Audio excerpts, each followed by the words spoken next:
In these perilous times, see from current events how biblical prophecy is coming to pass in front of our eyes. You're watching In the Last Days, the program that looks at Israel and the end times with teaching from a Hebraic perspective. With Martin and Natalie Blackham, thank you to our friends and partners who make this program possible. Now, here's Martin and Natalie. Hi, welcome to the In the Last Days television program. Great to have you with us wherever you're watching today, across the UK into Europe, and indeed farther afield, because we know that the program goes all over the world. So welcome to the In the Last Days television program from myself, Martin Blackham. Natalie's behind the scenes today, but she says hello to you. And we have, if you were watching the program last week, you would see we had a very special guest, Rabbi Yehuda Glick. He's chairman of the Judea and Samaria Likud Forum, former spokesman for Uli Elderstein, chairman of the Temple Mount Heritage Foundation, and director of the overseas program at the yeshiva in Otniel. So welcome to today. You've come across from Otniel, which is in the south of Israel. So great to have you with us, and you've been busy with the Likud primaries. You're a very busy man, so we really appreciate you coming into the studio. Now, the first thing I want to talk about is the Knesset. I know that, which is very interesting, because you've been very involved with Temple Mount, very involved with the Aliyah, and then in the news now, you're involved with the Knesset to bring to the members of Knesset to establish there the importance of Temple Mount, and not just that, but the importance of Judea and Samaria and the whole of that. So tell us a bit about the meetings you've been having in Temple Mount. Okay, Shalom Martin. In Knesset, sorry. Shalom Martin, and it's really great to be here once again. It really is a privilege, and it's always fun to come to here, meet with you and Natalie. It really is a privilege. Now back to a little more boring, the Knesset. But it's not boring. It's very exciting, because there's a lot to do there. You know, the members of Knesset, like in all parliaments, they're usually dealing with the various different economical questions and political questions, and sometimes they forget the importance of what we're here for. The question is, why did the Jewish people come back home? And I'm involved, as you said.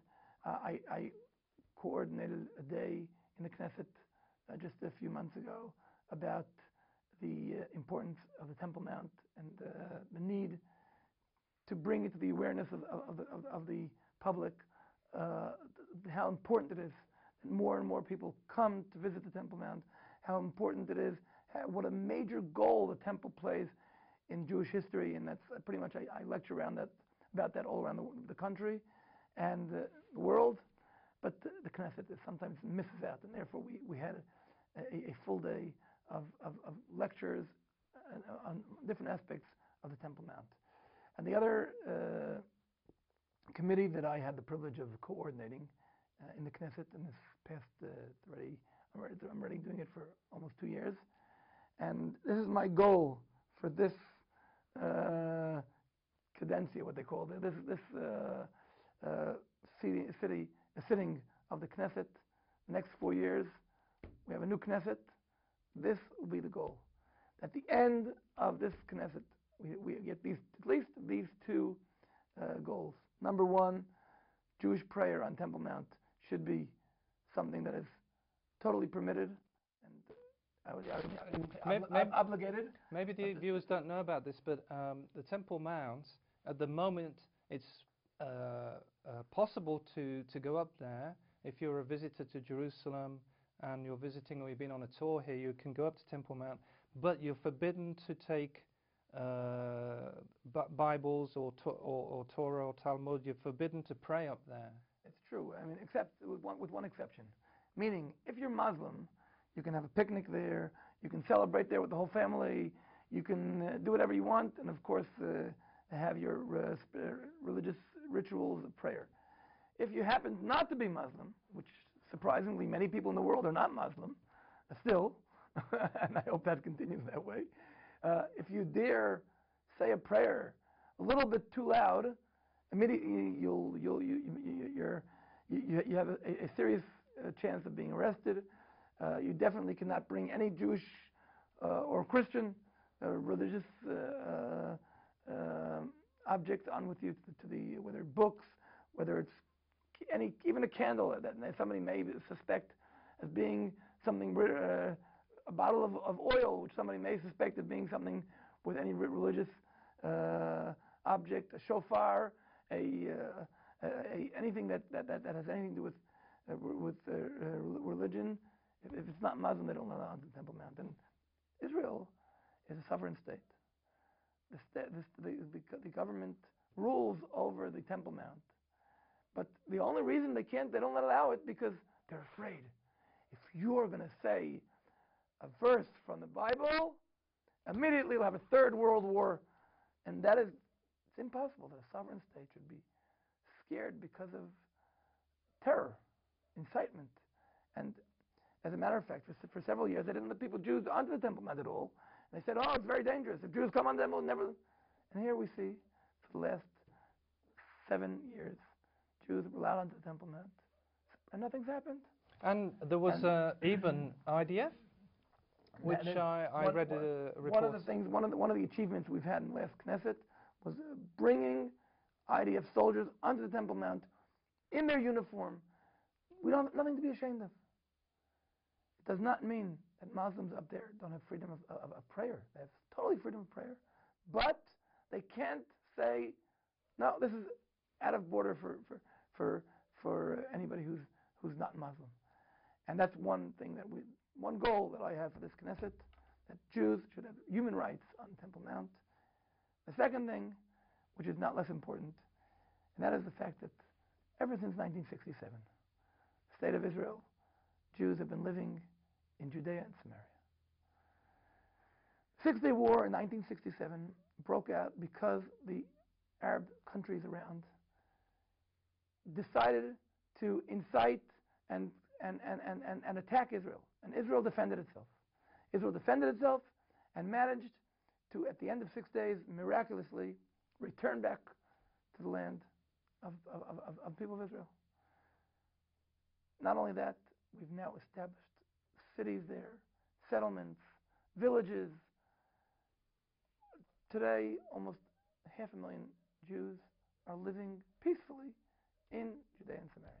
And there's a university, and there's a university. There's vineyards in the south. Shopping malls, big shopping malls. Many colleges for study, yeshivot, study of Torah, schools, kindergartens, anything. I mean, anything for normal life. But the Israelis are afraid. They're afraid of the shadow of themselves. God forbid if we announce this is part of Israel, who knows what's going to happen. I want to take you back a few years ago, in 1984. The same thing happened in the Golan Heights. The same thing happened in the 80s in Jerusalem. They said if we announce that Jerusalem is part of the state of Israel, the whole world is going to be. And here we are, 25 years later. Jerusalem is part of the state of Israel. The Golan Heights are part of the state of Israel. And they're flourishing. And so too, the time has come. We don't have to be ashamed of anything. We don't have to apologize for anything. To say that the 500,000 Jews living in Judea and Samaria, who pay taxes, who serve and do their obligations, all of their obligations to the Israeli society. There's no reason why this should not be part of the state of Israel. Implement the Israeli sovereignty, the Israeli law in Judea and Samaria. I would say that 19th Knesset, which is going to elections in the beginning of the 22nd of January, electing a new Knesset. This should be the goal, the two goals in my eyes of that Knesset. And for the people at home, what you might not know is there's a lot of excitement and, well, it depends, I suppose, on which side of the political spectrum you are, but there's a lot of excitement that there's a lot of nationalists being, certainly on the Likud ticket, and the nationalists being those who want to see all of the land of Israel coming back into the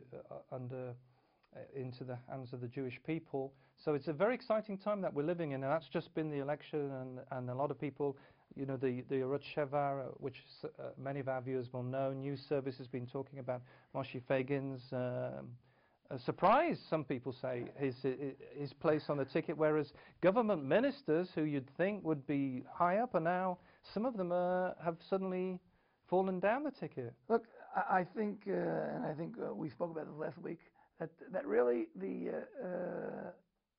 those who followed with Moshe Feglin, like myself, in the last 15 years, are not surprised at all. It's happening gradually. And it's not only Moshe. Moshe Feglin is one part of it. You can see it through many of the members of Knesset in the Likud party, where the Likud party is really a party that represents the people, the pulse of the Israeli society.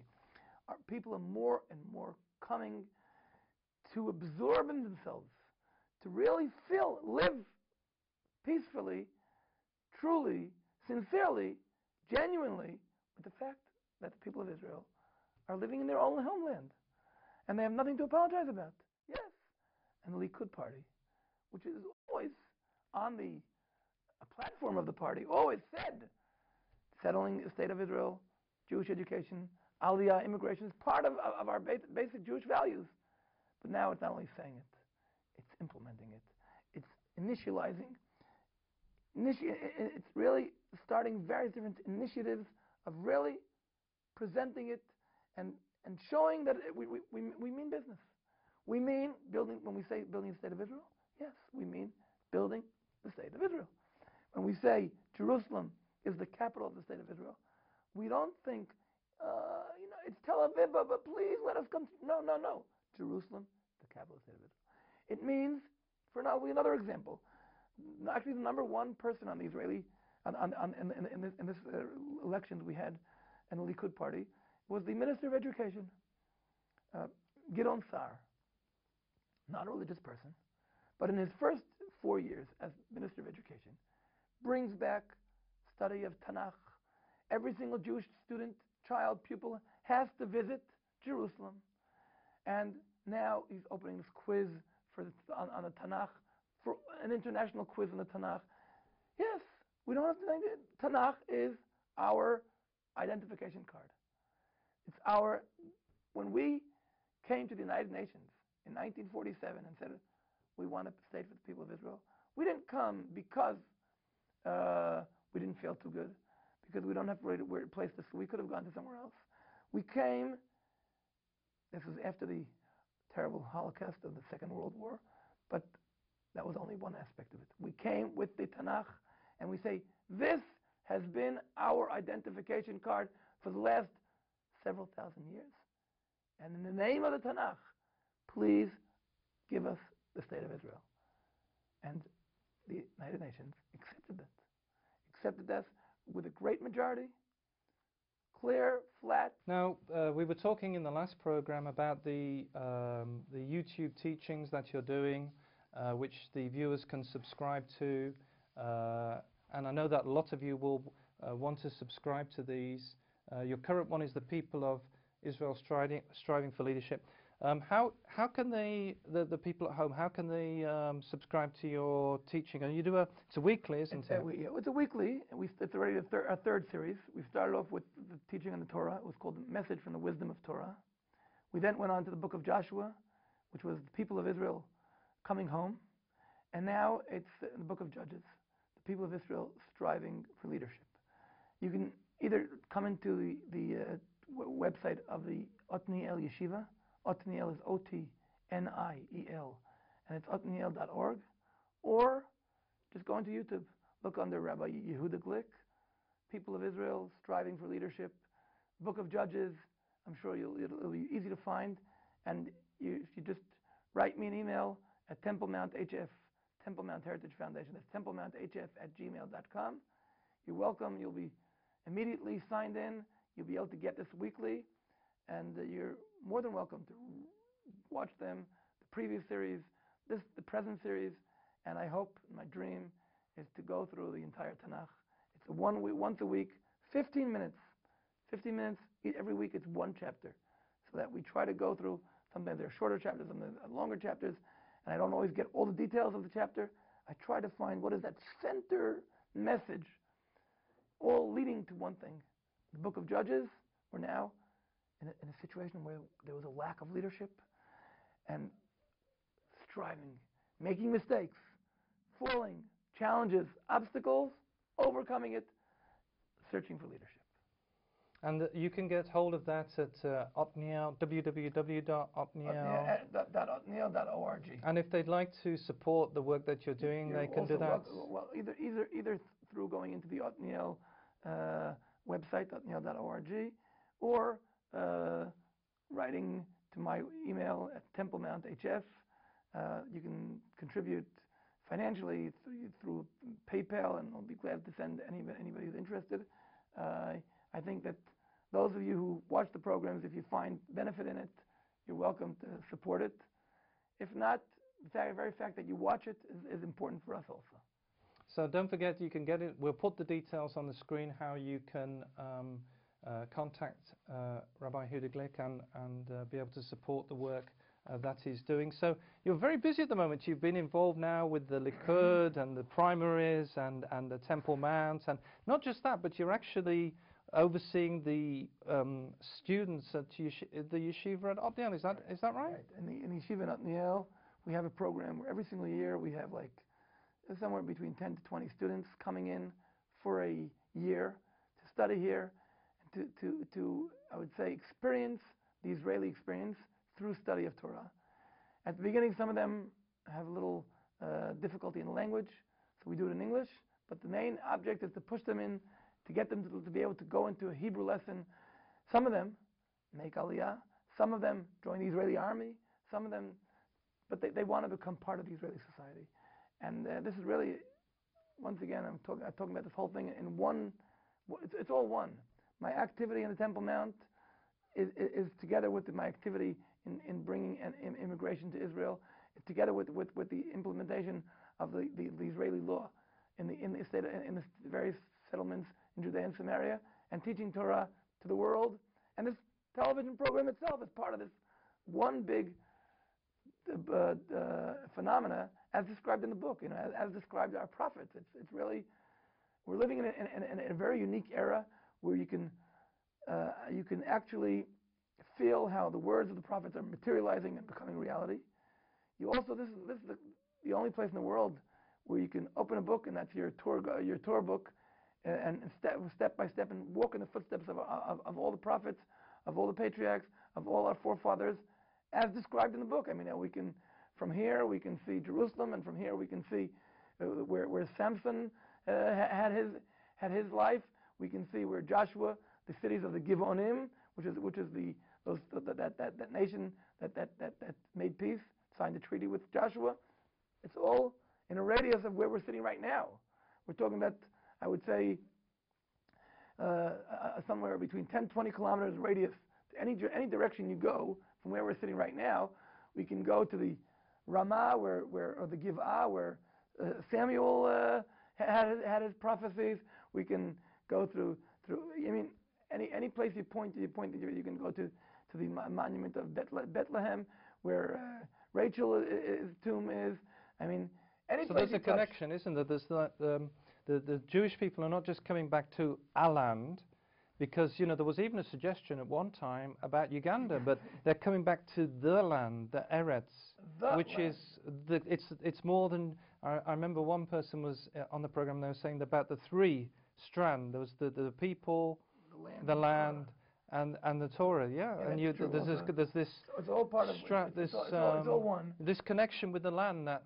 And do you find that because you're in charge of overseas students, you get, I guess, a lot of American Anglo students? How do they feel when they're, maybe it's their first time, and how do they feel when they're back in the land? And I know it's a struggle with Ivrit and Hebrew, but how do they feel when they experiencing the land? It's a very moving experience because besides all my public activity, I mean, I majored in history, but I'm also an official tour guide in Israel, and I guide my students and others.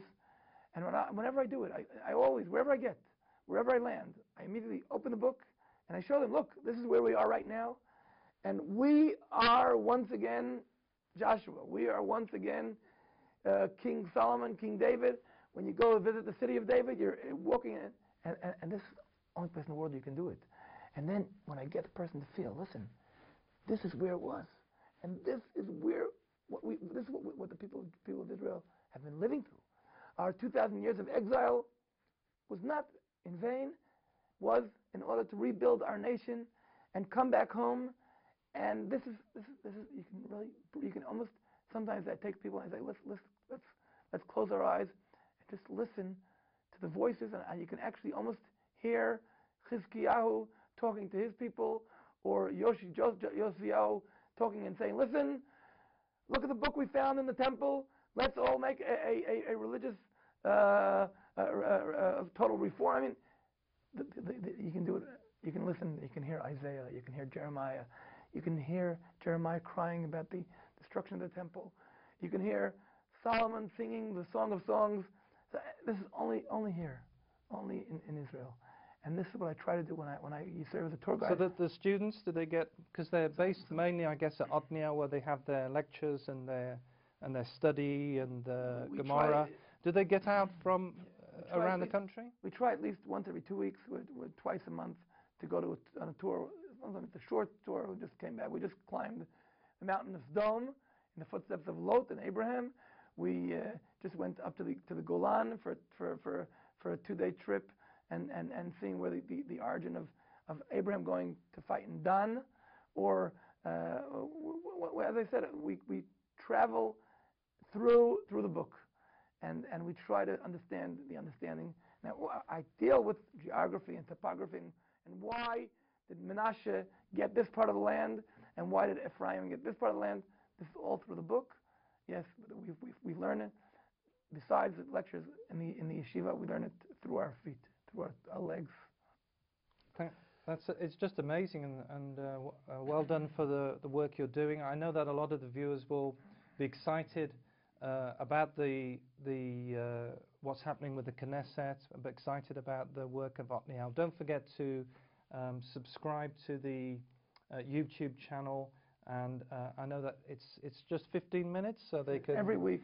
And I'm sure that Yehuda will be very happy for you if you have groups. I know we have viewers who have small groups that they meet with, and you'd be happy for them maybe to do a teaching. I can tell you that I have a group in New Zealand who weekly sits together and watches the program. I have a group in Branson, Missouri, who are watching the program on a regular basis. And I know of several groups who do that, and I'm sure there are those who do it without informing me. That's what it's there for.